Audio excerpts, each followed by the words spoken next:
What's up? Welcome back to Nowstalgia. Dave here with a review of Kingdom of the Planet of the Apes, the 10th Planet of the Apes film. The first, it's still been 7 years since War for the Planet of the Apes from Matt Reeves came out back in 2017.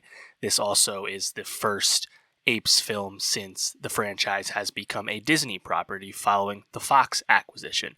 Matt Reeves was not involved with Kingdom of the Planet of the Apes, nor was, of course, Andy Serkis, whose motion capture as Caesar was quite well loved. Kingdom sets us far in the future from the time of the Reeves era, 300 years forward, and Wes Ball of the Maze Runner films has come on the helm as the director. I'll be honest, I love Kingdom of the Planet of the Apes. I thought this was an excellent reboot and really reiterates why the Apes franchise is one of, I think, the most underrated blockbuster franchises we have. Such intelligence, such nuance to its storytelling. Kingdom is so thematically rich, it makes the franchise feel so fresh, whether it's ambiguous rooting interests or a villain that's not painted with a really broad brush. I think there's just a lot here. Of course, the visuals are excellent. Motion capture technology has become just so amazing, as we all know at this point, and the performances are really great. Owen Teague as the lead Noah, Kevin Durand as the villain Proximus, also Peter McCann as Raka the orangutan. Amazing performances for a film that doesn't quite have as much spectacle and action set pieces as the Reeves era of Apes did. Kingdom, I think, really to its credit, does a great job with the world building, great job with the drama. I was quite compelled. I think this was a great reboot and an excellent launching off point for this franchise to pick back up once again. Speaking to the world building, putting us 300 years, many generations beyond the conclusion of the Caesar storytelling, really advances the world, right? You have the dystopian nature of just humanity being subsumed by nature, all these plant-covered skyscrapers, collapsed bridges. Really cool. I think when you meet Raka, he's living in a overgrown airport terminal. It's just a really cool visual. Proximus's camp is an overturned ship tanker of some kind on the coast. And on top of that, having like Noah's Eagle clan being this very, I want to say spiritual, but kind of spiritual group that is very invested in maintaining aviaries and taming and living with eagles. And they're not really a violent crew. You know, I think their customs as you get introduced to them in the beginning of the film and it comes back, I think there's some rewarding moments too with that as the film concludes.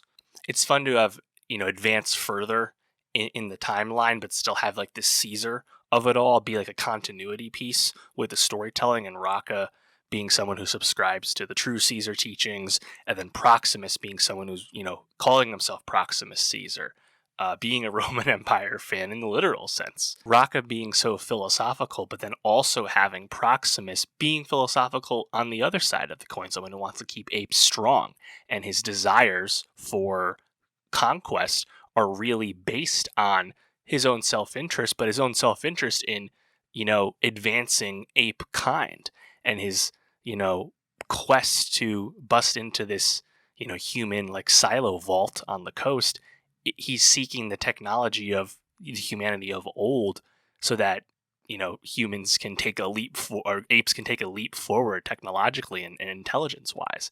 He keeps William H. Macy around to read him books because obviously he can't read, but he would love to learn how to teach apes how to read. Like it's pretty fascinating. And as you spend more time with Proximus, who we don't actually even meet until an hour into the film, it's one of those like, you had some good points type characters. Maybe his methods weren't the best, but like you understand.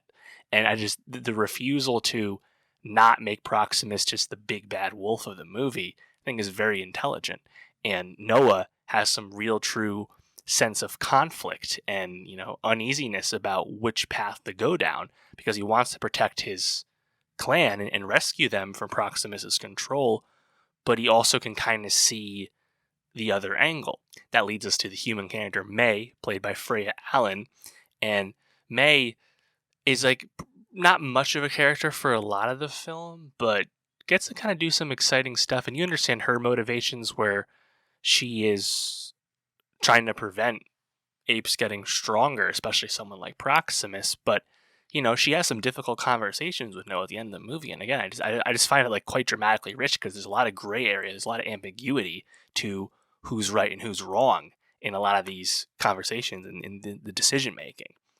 And you get a really exciting, I think, end to the film for May's piece, which of course is great setup to the end of the film, where we realize that the sat phone key that she steals from the vault once they get in is going to be used successfully to communicate across the world between human settlements that have survived underground and stuff. Very exciting for the advancement of the film. Ultimately, is Kingdom, with that thread there at the end, perhaps setting up similar conflicts that we've seen in past Apes films? I'm sure it is, but I don't mind like going back to that well in a certain sense, because again, I trust this franchise to portray some ambiguity and some gray area, and even if overall things might have a familiar like gleam to them, I just think it's operating at high enough quality, like the floor is high, to that it's not much to criticize. I mentioned the mocap, ONT, Kevin Durant, Peter McCann, really great. If I have one nitpick about the film,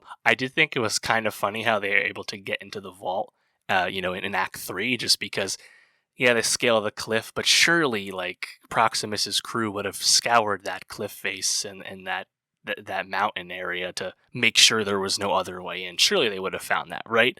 Nonetheless, it's really cool once you go into the vault, right? Just seeing like the vestiges of humanity's past is always really fun in dystopian storytelling, right?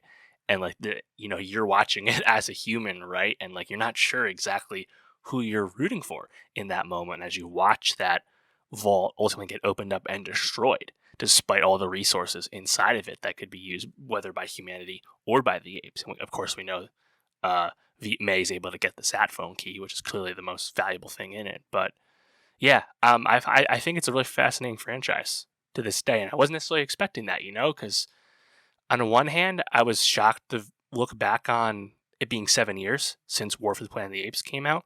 On the other hand, though, it feels like a great time for this to kick back up. And Wes Ball, to his credit, coming off the Maze Runner films, this guy's got some juice now. Of course, famously, he will be making the Legend of the Zelda movie for Nintendo. And I have a lot of faith that actually will happen, because Nintendo is actually really jumping into filmmaking following the great success of Mario last year. So that's exciting. But I think Ball has more than proven that he has some chops. And that's it seems like a great choice. I would assume that would mean that he's not necessarily going to be attached to the next Planet of the Apes film, the sequel to Kingdom, which I assume we will get. It's looking to open in the, over 100 million globally. And it's an expensive film, 160 million budget, not the most expensive we've seen though. So I think this movie will be successful, although the China box office is looking quite light even for our new normal when it comes to those expectations. So we'll see on that front, but I'm pretty confident. And ultimately, I think word of mouth will help support this movie, because I think it's really quite engaging, even if it might be a little smaller scale than some of the, the Reeves films were. Nonetheless, I love Kingdom of the Planet of the Apes. Let me know, what did you think of it? And for more movie reviews, subscribe, and I'll see you next time.